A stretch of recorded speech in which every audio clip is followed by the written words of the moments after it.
The lives of great saints are always consecrated to the good of many.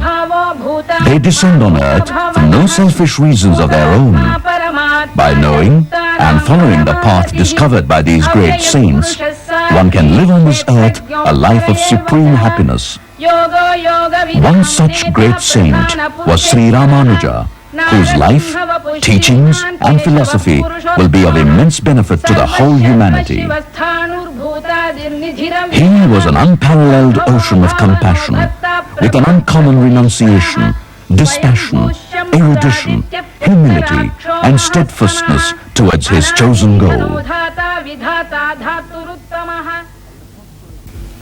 About 1,000 years ago, in a prosperous village called Sri Perumbudur, there lived a pious couple by the name of Asuri Kesavacharya and Kantimati. With a desire to invoke the blessing of Sri Parthasarathi so that a child might be born to them, Asuri Kesavacharya performed yajna at the banks of the lily lake of Parthasarathi temple at Tiruvallikeni in modern Madras.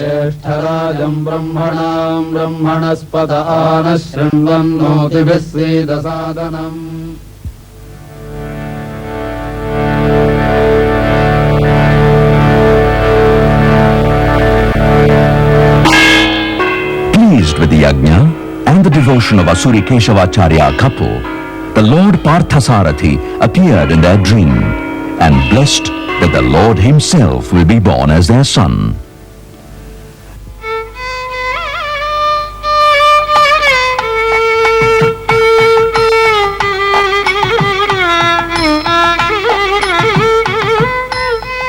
About a year later, on Thursday, the 12th Chitra, on the 5th day of the bright fortnight in the year 1017, Kantimati gave birth to a child who came to be known as Sri Ramanuja. This is the holy place of Sri Perumbudur, where Sri Ramanuja was born. It is situated at about 50 kilometers to the southwest of the modern city of Madras.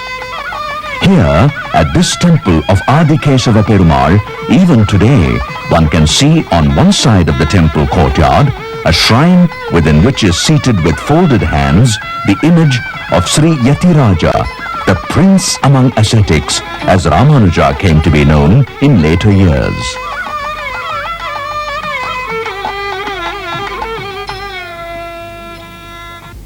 From the very childhood, Sri Ramanuja gave proofs of the prodigious powers of his intellect. As he grew up, his devotional potential too expressed themselves in the form of his great attraction for devotees. During this period, there lived a great devotee by the name of Kanchipurna. He was an embodiment of servitude to God. One day, this great devotee of Lord Varadaraja, while passing through Sri Perumbudur, happened to meet the child Ramanuja. Struck by the devotion of Sri Ramanuja, Kanchipurna could not consider him to be a mere human being. Notwithstanding the fact that Kanchipurna was a man of low caste, Sri Ramanuja used to indulge in long spiritual conversation with Kanchipurna, which both of them enjoyed. Even at this tender age, Sri Ramanuja was very clear in his conviction that caste can be no barrier in acquiring real knowledge from devotees. At the age of 16, Sri Ramanuja was wedded to an exquisitely beautiful girl by name Tanjambal. Sri Ramanuja's parents were happy to see the countenance of the new bride. Soon after, Asuri Kesavacharya left for his heavenly abode, and hence the whole family had to shift to Kanchipuram. At that time, in the same holy city of Kanchipuram, lived a learned and well-renowned scholar by name Yadava Prakasha. Driven by the intense yearning for knowledge, Sri Ramanuja became his disciple. Yadava Prakasha was much pleased with the graceful appearance of his new young disciple and the luster of genius in his countenance. In a very short time, Sri Ramanuja grew to be considered the chief disciple and the great favorite. However, this could not last long. To Sri Ramanuja, who was an embodiment of all devotion and personification of the attitude of service to God, the expositions of Yadava Prakasha on the interpretation of the Upanishads was not pleasing. One day, while teaching Chanda Yoga Upanishad, Yadava Prakasha explained the verse which reads, Tasya yatha kapyasam pundarikam evamakshini. The eyes of the golden Purusha are like two lotuses which are red like the nates of a monkey. Upon hearing this simile, tears started rolling down from the eyes of Sri Ramanuja. Yadava Prakasha wanted to know the reason for this reaction. Sri Ramanuja explained that the word kapyasam, though, could be understood to mean in three different ways, such as the lovely lotus that had just come out of the water, lotus flower standing on its stem, and lotus flower blossomed by the rays of the sun. It would be appropriate to interpret it as the eyes of that Purusha are as lovely as the lotuses blossomed by the rays of the sun. Yadava Prakasha could not, however, accept this. This incident marked the beginning of Yadava Prakasha's dislike towards Sri Ramanuja. With the passage of time, Yadava Prakasha's attitude towards Sri Ramanuja changed considerably. Yadava Prakasha, not able to withstand the growing popularity of Sri Ramanuja and also his clarity of thought and expression, decided to do away with Sri Ramanuja's life under the pretext of going on a pilgrimage to the Bhagirathi river. As planned, Yadava Prakasha, along with his disciples, started on a pilgrimage and reached the foothills of the Vindhya ranges, which was a totally unfrequented place. As Yadava Prakasha was planning to execute his savage task at this place, Govinda, Sri Ramanuja's cousin and a classmate, revealed to Sri Ramanuja all that he knew of the evil designs and made Sri Ramanuja to escape from the pilgrimage group.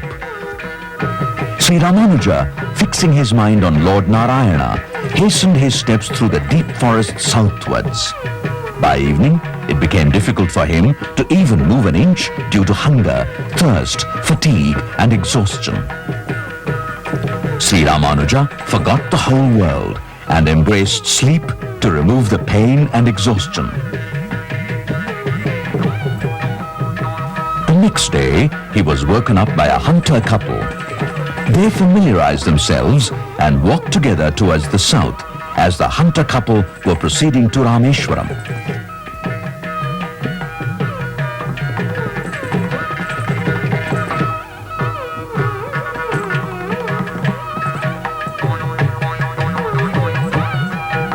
The wife of the hunter was feeling tired and thirsty, and hence Sri Ramanuja went to bring her some water from a nearby well.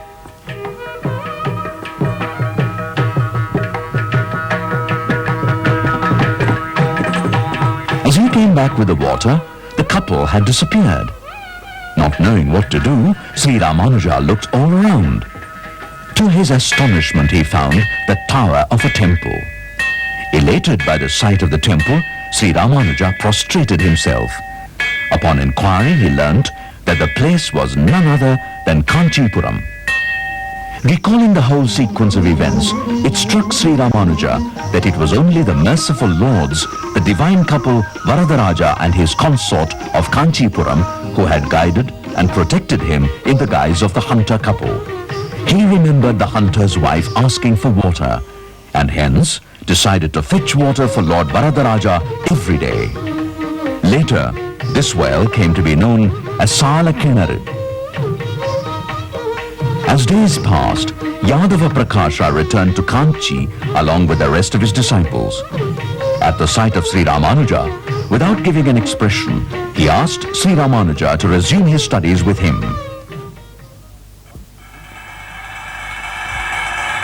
Once the princess of Kanchipuram was possessed of Brahmarakshasa. Exorcists were brought from all quarters, but none could cure the princess. With great honor, Yadava Prakasha was also brought for this purpose, as he was adept in Mantra Shastra. At the sight of Yadava Prakasha, the princess burst into laughter and said to him, "I know who you are and what you were in your earlier births. "You do not know my earlier births," and that the Brahma Rakshasa would not leave the princess, as none of them was superior in strength on Mantra Shastra than the Brahma Rakshasa himself. The Brahma Rakshasa, however, expressed that if he has to leave the princess, Sri Ramanuja could alone command him to do that. At the behest of Yadava, Sri Ramanuja was instantly brought there. The Brahma Rakshasa, in order to get out of the princess, wanted Sri Ramanuja to graciously place his blessed feet on the head of the princess. Sri Ramanuja did so and asked the Brahma Rakshasa to quit the princess by showing a proof of having left. At this, the Brahma Rakshasa left the body of the princess, breaking the topmost branch of the neighboring tree. From that day, Sri Ramanuja became famous in the kingdom, which Yadava Prakasha did not like. Sri Ramanuja, even while being a student of Yadava Prakasha, wrote an elaborate interpretation on Satyam Jnanam Anantam Brahma, which occurs in Taittiriyopanishad. This, in fact, brought him more recognition among the erudite scholars and the elite of the society.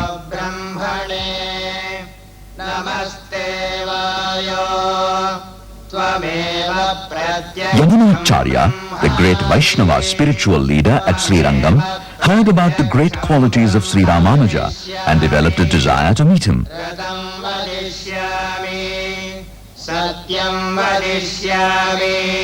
Once he came to Kanchipuram for a darshan of Lord Varadaraja.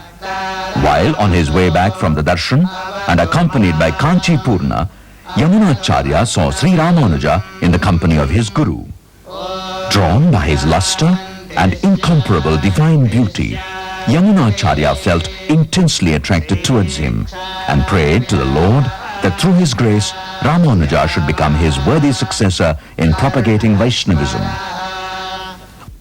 On yet another occasion, Sri Ramanuja could not accept the expositions on certain portions from Chandayoga Upanishad and Kathopanishad. Hence, he expressed his own reflections on these to his guru with due reverence to his knowledge. This acted as the last straw on the guru-disciple relationship of Yadava Prakasha and Sri Ramanuja. In furtherance to the wishes of his guru, Sri Ramanuja, after worshipping him in great humility, took leave of him and went straight to Lord Varadaraja and surrendered at his feet.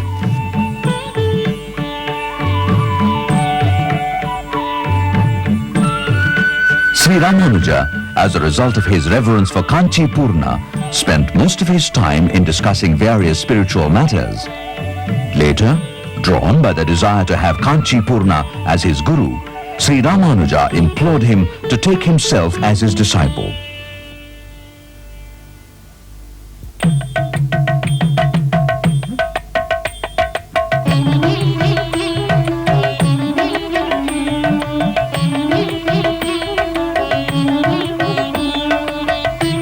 Kanchipurna, having known Acharya's inner feelings and prayers to have Sri Ramanuja as his disciple, informed him that the time has now come that he should go and surrender himself to the great soul Sri Acharya at Srirangam. The great saint Acharya asked one of his disciples, Mahapurna, to bring Sri Ramanuja, whom he had earlier blessed, to Srirangam.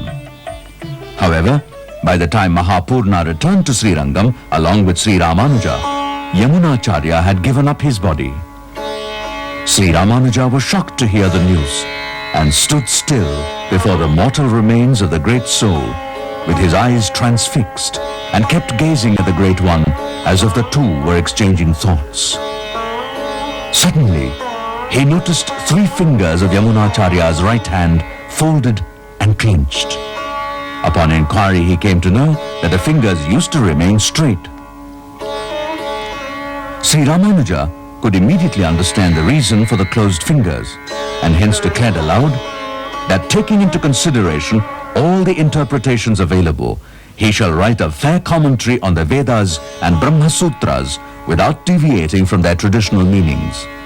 As an act of gratitude to the great sages Parasara and Vedavyasa, who, out of compassion, wrote gems among Puranas, he would name greatly learned Vaishnava after them, so that the greatness of the sages is always recalled and remembered by the people for a long time to come. As a tribute to the Alvars, he shall arrange a commentary to be written on their hymns to enable the devotees to understand and follow the bhakti path as enshrined in the hymns. No sooner each of this was said, the fingers relaxed one by one and became straight. All were exceedingly amazed to witness this, and it became clear that this young Ramanuja was going to hold the position of Yamunacharya in time to come. Everyone considered Sri Ramanuja as the Ekalavya of Yamunacharya.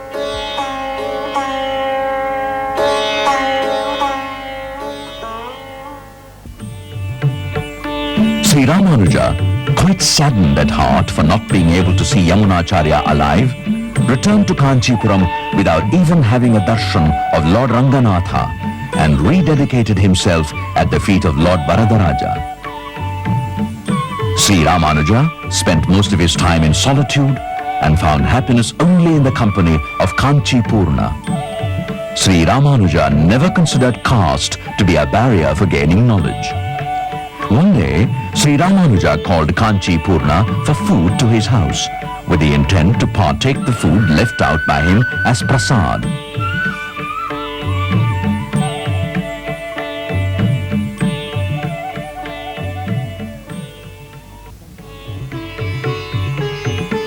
Tanjambal, the wife of Sri Ramanuja, was much devoted to her husband and was particular about the observance of traditions and customs.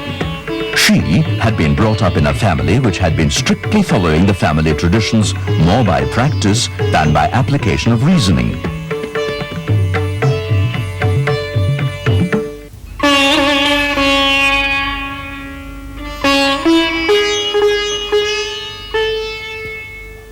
Kanchipurna, having come to know of Sri Ramanuja's inner desire, fulfilled his word of taking food in his house by carefully avoiding Sri Ramanuja from taking the much-awaited prasad. He requested Tanjambal to serve whatever food she had prepared, and after partaking it, left that house much before the appointed time.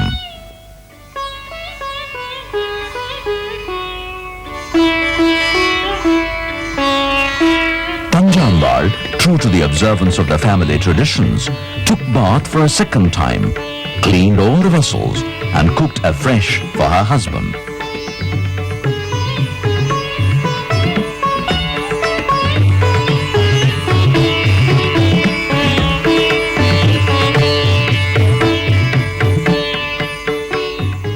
Sri Ramanuja, knowing that Kanchipurna could talk face to face with Lord Varadaraja, informed Kanchipurna about the few doubts which were agitating his mind for long. Sri Kanchipurna clarified all his doubts, and as per the command of the Lord Varadaraja, asked Sri Ramanuja to take refuge in Mahapurna, who was a personification of virtues. At Srirangam, the devotees commissioned Mahapurna and his wife to leave for Kanchipuram to bring Sri Ramanuja. As ordained by Lord Varadaraja, Sri Ramanuja proceeded to Srirangam to become the disciple of Mahapurna. To the joy of both, they met each other midway at Madurantakam.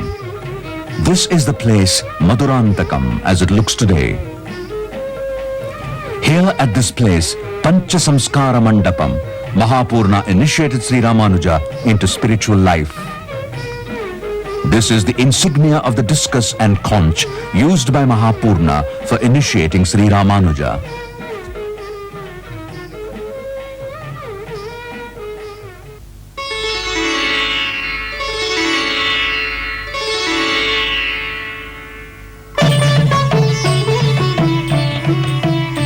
Sri Ramanuja returned home with Mahapurna and his wife and requested them to stay in his house.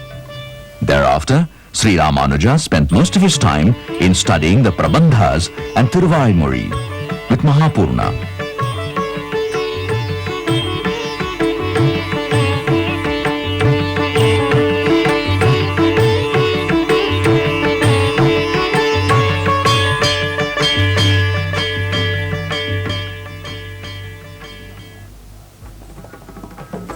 Tanjambal was, however, not happy at heart, because because of her husband's utter indifference towards his household duties, since